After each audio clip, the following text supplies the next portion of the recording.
या ऑनलाईन क्लासमध्ये सर्व बी-ए सेकंड इयरमधील 4थ्या सेमिस्टरमधील विद्यार्थ्यांचं या ठिकाणी स्वागत करतो. विद्यार्थी मित्र हो, आजच्या तासाला आपल्याला बी-ए सेकंड इयरमधील 4थं सेमिस्टर सुरू करायचं आहे. यापूर्वी आपण 3ऱ्या सेमिस्टरचा टोटल सिलेबस पाहिलेला आहे. त्यामध्ये आपल्याला 5वा पेपर हा स्थूल अर्थशास्त्र होता. आता 4थ्याला देखील तुम्हाला तेच टायटल आहे.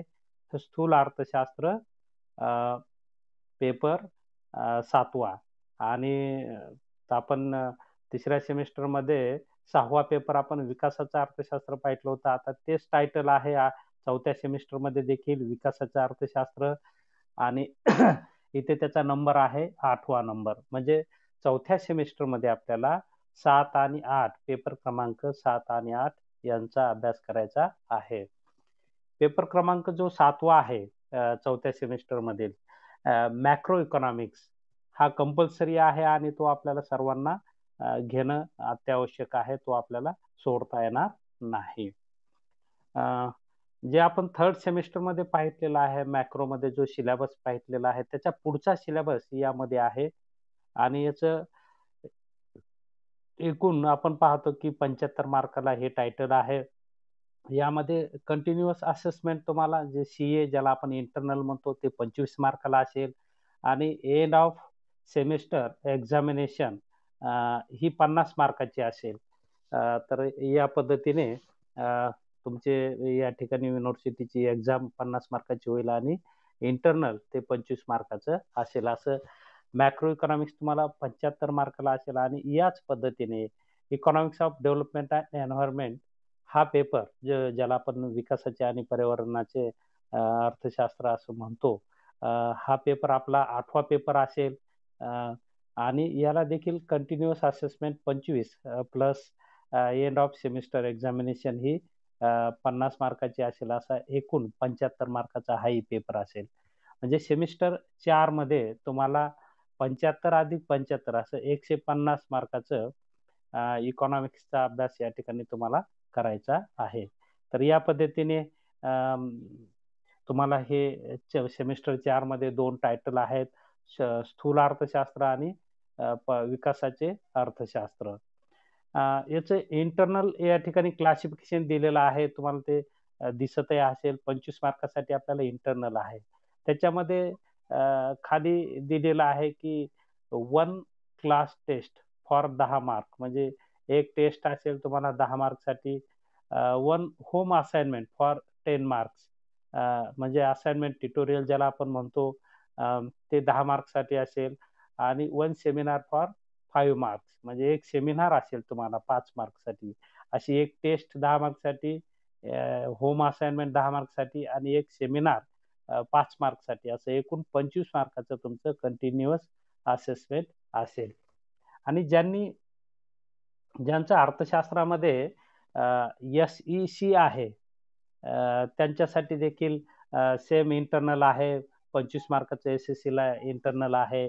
एक टेस्ट 10 मार्काची असेल, ट्युटोरियल 10 मार्काचं असेल आणि सेमिनार देखील 10 मार्काचं. म्हणजे आता इंटरनल सारखं केलेलं. मग ते एस-एस-सी असो की आपली थिअरी एक्झाम असो दोन्हीसाठी ते सेम केलेलं आहे. म्हणजे कंटिन्युअस असेसमेंट हे 25 मार्काचंच असेल. त्यामध्ये एक टेस्ट असेल, त्यानंतर ट्युटोरियल असेल 10 मार्कसाठी, 10 मार्काची टेस्ट असेल आणि 5 मार्काचा सेमिनार असेल. आणि एस-सी-सीमध्ये एंड ऑफ सेमिस्टर एक्झामिनेशन ही 25 मार्काची असेल. असं एस-ई-सी हे 50 मार्क 25 अधिक 25 50 मार्कसाठी असेल आणि आपले 2 मुख्य टायटल आहेत स्थूल अर्थशास्त्र आणि विकासाचे अर्थशास्त्र हे 25 अधिक 50 असं 75 मार्कासाठी एक टायटल, 2 टायटलचा अभ्यास करायचा आहे. 75 अधिक 75 म्हणजे 150 आणि एस-एस-सीचे 50 असा 200 मार्काचा अभ्यास आपल्याला 4थ्या सेमिस्टरमध्ये करायचा आहे. आता आपण स्थूल अर्थशास्त्राचा या ठिकाणी आपण सिलेबस घेऊया. पेपर क्रमांक 7वा स्थूल अर्थशास्त्र.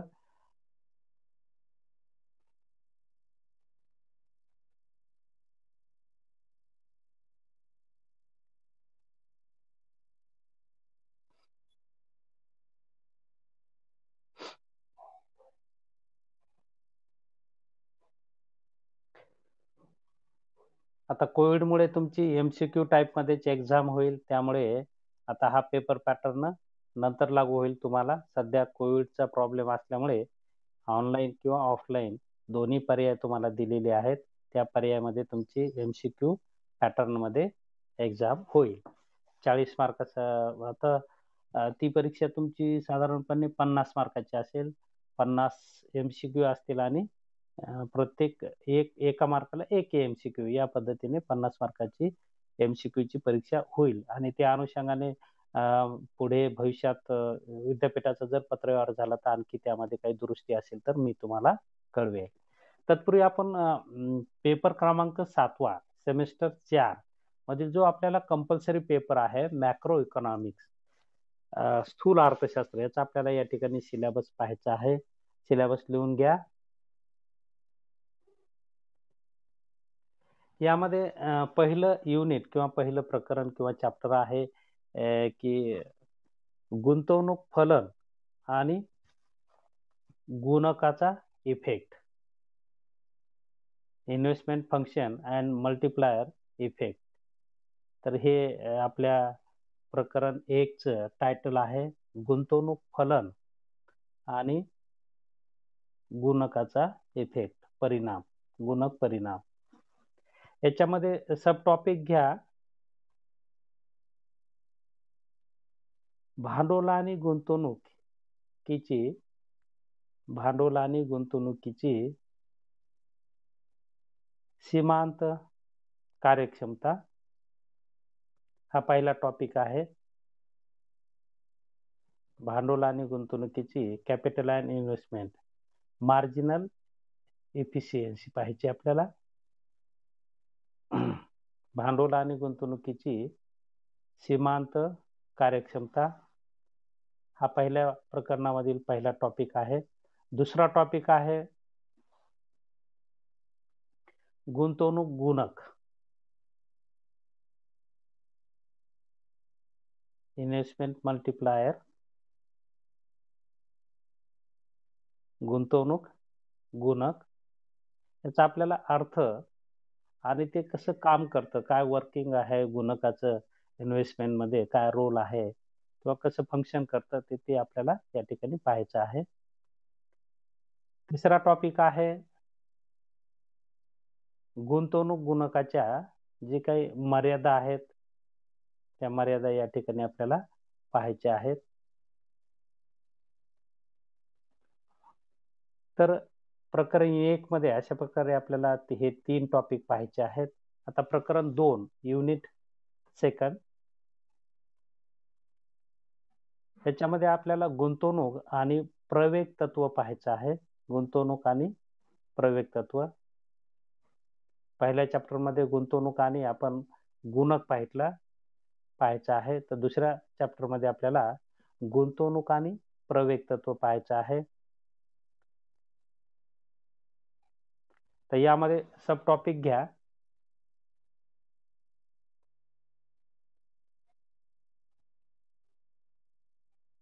प्रवेग तत्वाची आपल्याला थिअरी पाहायची आहे. प्रवेग तत्वाचा सिद्धांत आणि त्याचा अर्थ आणि सिद्धांत. त्यामध्ये दुसरा टॉपिक आहे प्रवेग तत्वाच्या मर्यादा आणि तिसरा टॉपिक आहे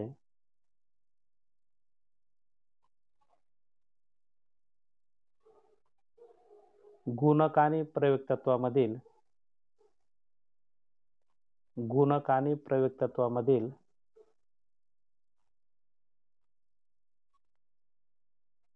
आपल्याला फरक पाहायचा आहे.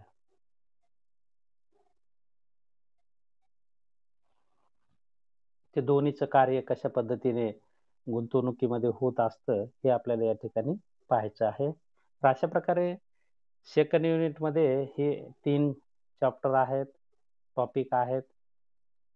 आता युनिट थर्ड घ्या प्रकरण 3 बँकिंग. प्रकरण 3 बँकिंग. यामध्ये सब टॉपिक घ्या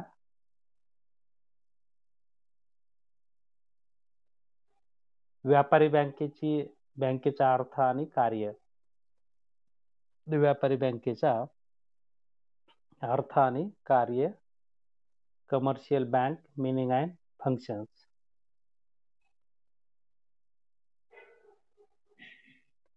यामध्ये दुसरा सब टॉपिक आहे व्यापारी बँकेची पतनिर्मिती. व्यापारी बँकेची पतनिर्मिती, credit creation by commercial banks. व्यापारी बँकांची पतनिर्मिती. आणि तिसरा सब टॉपिक आहे केंद्रीय बँक, ज्याला आपण मध्यवर्ती बँक किंवा RBI असं म्हणतो, सेंट्रल बँक. या केंद्रीय बँकेचं आपल्याला कार्य आणि पत नियंत्रण पाहायचं आहे. Functions and credit control measures of central bank.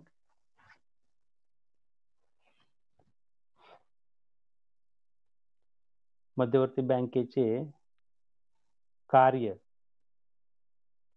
आणि पत नियंत्रणाची साधने. पतनियंत्रणाची साधने. तर या पद्धतीने हे 3 सब टॉपिक तिसऱ्या चॅप्टर मध्ये असलेले आपल्याला दिसून येतात. चौथा चॅप्टर पाहायचा आहे प्रकरण 4, व्यापार चक्र, बिझनेस सायकल ज्याला आपण म्हणूया. बिझनेस सायकल, व्यापार चक्रे.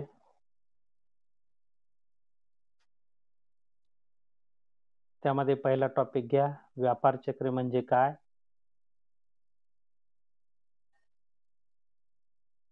त्याचे प्रकार आणि वैशिष्ट्ये.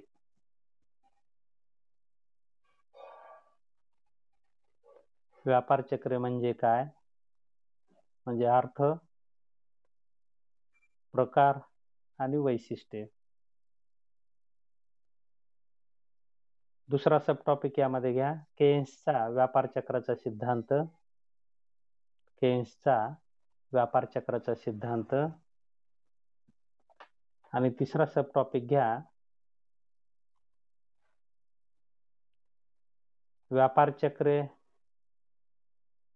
व्यापार चक्रावर नियंत्रण मिळवण्यासाठीची जी साधने आहेत, ती साधने आपल्याला या ठिकाणी अभ्यासायची आहेत. Measures to control business cycles. व्यापार चक्र नियंत्रणाची साधने. त्यानंतर 5वं युनिट आहे आपल्याला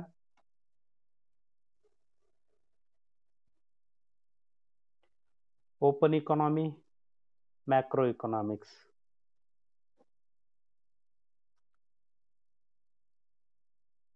म्हणजे स्थूल अर्थशास्त्रीय, खुली अर्थव्यवस्था.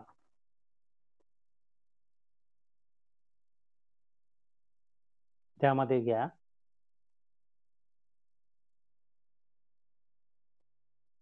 आंतरराष्ट्रीय व्यापार, त्याचे महत्व. आंतरराष्ट्रीय व्यापाराचे महत्व.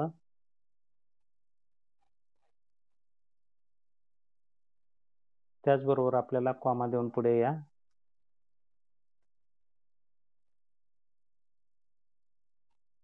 वित्त आणि गुंतवणूक, फायनान्स अँड इन्व्हेस्टमेंट.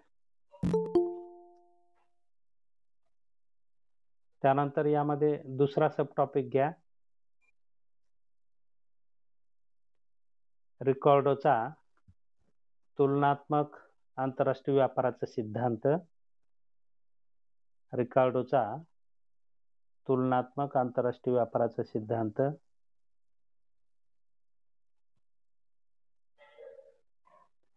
यामध्ये दुसरा आणखी एक सिद्धांत आहे कॉमा हेक्स्चर-ओव्हलिनचा आंतरराष्ट्रीय व्यापाराचा सिद्धांत. हेक्स्चर-ओव्हलिनचा आंतरराष्ट्रीय व्यापाराचा सिद्धांत.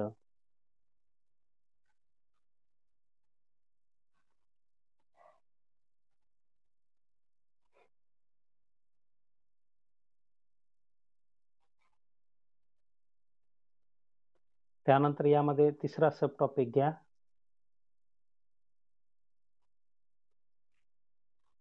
खुल्या अर्थव्यवस्थेत राष्ट्रीय उत्पन्नाचं मोजमाप, national income accounting for and open economy. राष्ट्रीय उत्पन्नाचं मोजमाप. तर अशा प्रकारचे हे 5 चॅप्टर किंवा 5 युनिट्स आहेत आपल्याला स्थूल अर्थशास्त्राचा अभ्यासक्रम या 5 युनिटमध्ये आपल्याला दिलेला आहे आणि त्याचा आपल्याला 4थ्या सेमिस्टरमध्ये आता अभ्यास करायचा आहे. तर यासाठी स्थूल अर्थशास्त्राचं पुस्तक जे आहे डॉक्टर R.S. सोळंके सरांचं, हे पुस्तक पहा किंवा त्या व्यतिरिक्त स्थूल अर्थशास्त्र राम देशमुखांचं पुस्तक आहे, त्यानंतर स्थूल अर्थशास्त्र रायखेलकरांचं पुस्तक आहे किंवा आणखी इतर अर्थशास्त्रज्ञांची पुस्तके आहेत, तीही तुम्ही पाहू शकता. हे इथे रेफरन्स बुक दिलेले आहेत.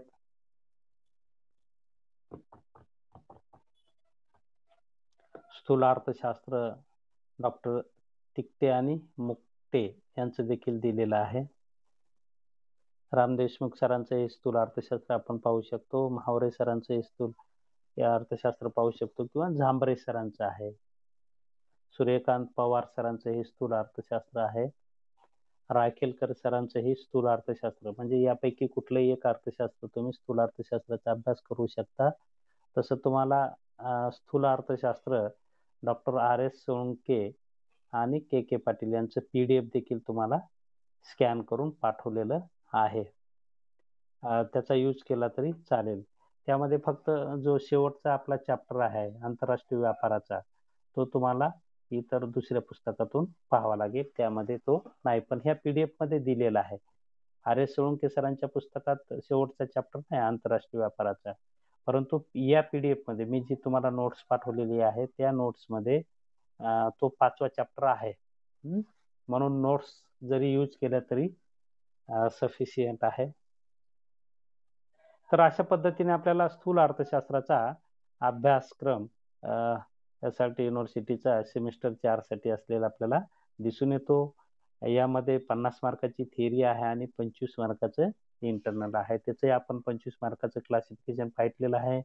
25 मार्कामध्ये 10 मार्काची एक टेस्ट आहे, 10 मार्काचं ट्युटोरियल आहे आणि 5 मार्काचा सेमिनार आहे. तर हे लक्षात ठेवा आणि या पद्धतीने आपल्याला आता पुढील 4थ्या सेमिस्टरमधील डिटेल्समध्ये सिलेबस स्थूल अर्थशास्त्राचा पाहायचा आहे. तर तुमच्या लक्षातच आला असेल आता आपल्याला सेमिस्टर 4 मध्ये स्थूल अर्थशास्त्र आणि विकासाचं अर्थशास्त्र अशा प्रकारचे 2 टायटल या ठिकाणी अभ्यासायचे आहेत आणि ते दोन्ही चॅप्टर आपल्याला कंटिन्युअस असेसमेंट 25 अधिक एंड ऑफ सेमिस्टर एक्झामिनेशन 50 असं 75 + 75 150 मार्क्ससाठी या दोन्ही टायटलचा अभ्यास आपल्याला करायचा आहे. तर या पद्धतीने स्थूल अर्थशास्त्राचा सिलेबस आपण लिहून घेतलेला आहे. तर या ठिकाणी आपण थांबूया. उद्याच्या तासाला आपण विकासाच्या अर्थशास्त्राचा सिलेबस लिहून घेऊन नंतर आपण पहिला जे आपला कंपल्सरी पेपर आहे स्थूल अर्थशास्त्र याच्या अभ्यासक्रमाला आपण सुरुवात करूया. ठीक आहे, या ठिकाणी आपण थांबूया. या तासाला आपण उपलब्ध झालात त्याबद्दल आपले आभार व्यक्त करतो आणि थांबतो. धन्यवाद.